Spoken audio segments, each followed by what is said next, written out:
সাতক্ষীরা ও কালীগঞ্জে জেলা পরিষদের টাকা লুটেপুটে খাচ্ছেন দুর্নীতিবাজ মাহফুজ ও মেহেদী। বিভিন্ন প্রকল্প দেখিয়ে প্রতারণা করে সরকারি কোটি টাকা করেছেন আত্মসাৎ। চলছে স্বজনপ্রীতি, সিন্ডিকেট ও কমিশন বাণিজ্যের ভাগ বাটোয়ারা। বুক ফুলিয়ে দুর্নীতি করার অধিকার চান মাহফুজ। সংবাদ প্রকাশ করায় গণমাধ্যমের প্রতি হলেন বিরক্ত। বিস্তারিত দেখুন সাতক্ষীরা থেকে আজাদ মনসুরের করা ৩ পর্বের ধারাবাহিক অনুসন্ধানী প্রতিবেদনের প্রথম পর্বে। সাতক্ষীরা জেলা পরিষদের উন্নয়ন কার্যক্রম যেন পরিণত হয়েছে লুটপাটের মহোৎসবে। এডিপি ও উন্নয়ন সহায়তা তহবিলের আওতায় নেওয়া একের পর এক প্রকল্পে কাজ না করেই বিল উত্তোলন, ভুয়া প্রকল্প সৃষ্টি এবং নামমাত্র কাজ দেখিয়ে কোটি টাকা আত্মসাতের অভিযোগ উঠেছে জেলা পরিষদের ভারপ্রাপ্ত নির্বাহী কর্মকর্তা মাহফুজুর রহমান ও সহকারী প্রকৌশলী মেহেদী মাসুদের বিরুদ্ধে। স্থানীয় সূত্র, উপকারভোগী ও প্রকল্প সংশ্লিষ্টদের বক্তব্যে উঠে এসেছে ভয়াবহ অনিয়মের চিত্র।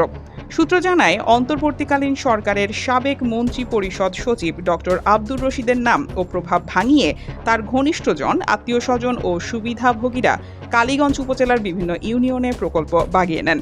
এরপর জেলা পরিষদের সংশ্লিষ্ট কর্মকর্তাদের সঙ্গে যোগ সাজশে একটি শক্তিশালী সিন্ডিকেট গড়ে তুলে বরাদ্দের অর্থ পরিকল্পিতভাবে লুটপাট করা হয়। অভিযোগ রয়েছে, মথুরেশপুর, রতনপুর ও ধলবাড়িয়া ইউনিয়নের মসজিদ, মন্দির, ঈদগাহ, সড়ক ও ক্লাব উন্নয়নের নামে বরাদ্দ নেওয়া হলেও অধিকাংশ ক্ষেত্রে বাস্তবে কাজ হয়নি। কোথাও সামান্য কাজ দেখিয়ে পুরো বিল তুলে নেওয়া হয়েছে, আবার কোথাও প্রকল্পের কোনো অস্তিত্বই মেলেনি।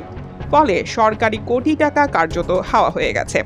সরজমিনে ঘুরে স্থানীয়রা জানিয়েছেন, খুবদিপুর ঈদগাহে ১০ লাখ, কদমতলা জামে মসজিদে ১৫ লাখ এবং খড়িতলার আল আমিন জামে মসজিদে ৫ লাখ টাকার প্রকল্প দেখানো হলেও বাস্তবে সামান্য টাইলস বসানো ছাড়া উল্লেখযোগ্য কোনো কাজ হয়নি।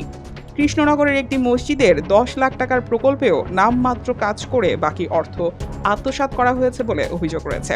এলাকাবাসীর দাবি, চাচাই নুরানি হাফিজিয়া বোর্ডিংয়ের ১০ লাখ টাকার কাজ ৫ লাখ টাকার মধ্যে শেষ করা হয়েছে।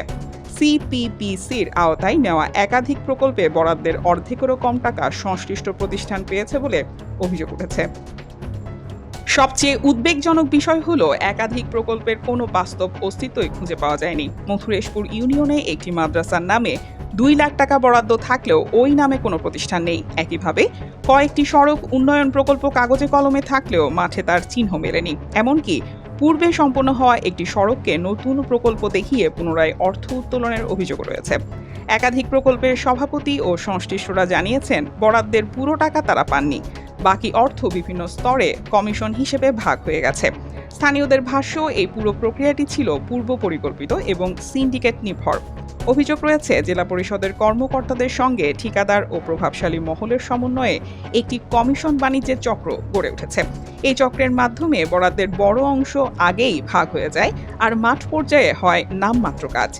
অভিযোগের বিষয়ে ভারপ্রাপ্ত নির্বাহী কর্মকর্তা মাহফুজুর রহমান বলেন, কি অভিযোগ ওই ধরনের প্রকল্পগুলোর ক্ষেত্রে আমাদের কোনো গ্যাপ আছে কিনা বা কোনো লুপহোলস আছে কিনা আমরা সেটা যাচাই করছি। সহকারী প্রকৌশলী মেহেদী হাসান বলেন, প্রকল্পে কি হবে সেটা আমার বিষয়, আপনারা লিখে কিছু করতে পারবেন না, টাকার ভাগ সবাই পায়। তার এমন বক্তব্য নিয়ে এলাকায় ব্যাপক সমালোচনা তৈরি হয়েছে।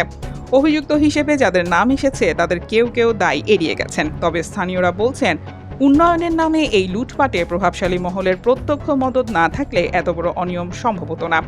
জানা গেছে, ২০২৪-২৫ অর্থ বছরে স্থানীয় সরকার, পল্লী উন্নয়ন ও সমবায় মন্ত্রণালয় থেকে বরাদ্দ পাওয়া এসব প্রকল্পের অর্থ গত ফেব্রুয়ারিতে ছাড় করা হয়। নীতিমালা অনুযায়ী প্রকল্প বাস্তবায়নের সম্পূর্ণ দায়িত্ব জেলা পরিষদের নির্বাহী কর্মকর্তার উপর বর্তালেও বাস্তবে তার কোনো কার্যকর নজরদারি ছিল না বলে অভিযোগ রয়েছে। এ নিয়ে সাতক্ষীরা জেলা জুড়ে তীব্র ক্ষোভ বিরাজ করছে। স্থানীয়দের অভিযোগ, সরকারি উন্নয়ন তহবিলকে ব্যক্তি স্বার্থে ব্যবহার করে একটি চক্র দীর্ঘদিন ধরে লুটপাট চালিয়ে যাচ্ছে। অথচ কার্যকর তদারকি ও জবাবদিহির অভাবে তারা ধরাছোঁয়ার বাইরে রয়ে গেছে। জনগণের কষ্টার্জিত অর্থের এমন প্রকাশ্য লুটপাটের ঘটনায় নিরপেক্ষ তদন্তের মাধ্যমে জড়িতদের দ্রুত আইনের আওতায় আনার দাবি জানিয়েছেন সচেতন মহল। দর্শক, পরবর্তী পর্বে থাকছে আরও বিস্তারিত। চোখ রাখুন অগ্রযাত্রা প্রতিদিনে। অগ্রযাত্রা প্রতিদিন, নির্ভীক প্রত্যয়ে উজ্জীবিত।